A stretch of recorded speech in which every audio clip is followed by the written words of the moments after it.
वैष्णवी ताई, तुझा वाढदिवस होता ग. दिवस सुरू झाला, बाबांनी रात्री 12 वाजताच केक आणला तुझ्याजवळ. हळूच दरवाजाकडे दोघे पाहत होते.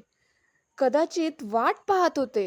तू दार उघडशील, आई बाबा म्हणशील, पण सकाळ उजडली ग.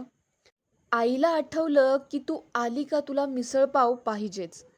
आणि बाबांनी तोही आणला, कारण तुला मिसळपाव फार आवडायचा ना ग.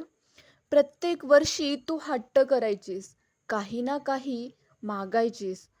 बाबा, आज माझा बड्डे आहे, मला हे हवंय, मला ते हवंय, आई मला हे हवंय, छोट्या मला तुझ्याकडनं पण गिफ्ट हवंय. सगळ्यांनी नाही नाही करून शेवटी तुला सरप्राईज द्यायचे ना ग. पण आई यावेळेस बोलताना हृदय अगदी हेलावून गेले ग.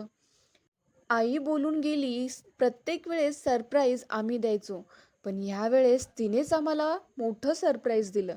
इतकं मोठं सरप्राईज की आम्ही अजूनही श्वास घ्यायला विसरत असतो. 2 महिने झाले वैष्णवीताई, तरी तुझं दुःख तसंच आहे. आई बाबा बोलत नाहीत, त्यांच्या डोळ्यात शब्द नकोसा वेदनेचा पूर झालाय. ते तुझ्याशी बोलायचा खूप प्रयत्न करतात, पण तोंडातून काहीच येत नाही ग. डोळेच सारं सांगून जातात बघ. वैष्णवीताई, तू नसल्यावर हे घर घर वाटत नाही ग. हास्य हरवले. भिंतीही रडवतात इथं. आईबाबांचा चेहरा पाहवत नाही. काय करावं कळत नाही. कधी वाटतं देवा, तिच्यासारखं मूल परत पाठव. जरी नाव वेगळं असलं, आमची वैष्णवी परत मिळू दे. कधी वाटतं ही सगळी घटना खोटं स्वप्न असू दे आणि दरवाजा तू पुन्हा उघड आणि हाक मार, आई मी आले ग. वैष्णवीताई, तुला खूप मिस करतायत ग सगळे.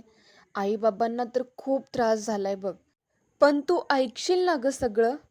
तू एकदा, फक्त एकदाच परत ये ना, की निदान दुःख कमी करेल अशी हाक दे. आई, मी तुझ्याजवळच आहे ग. बाबा, मी आले हो.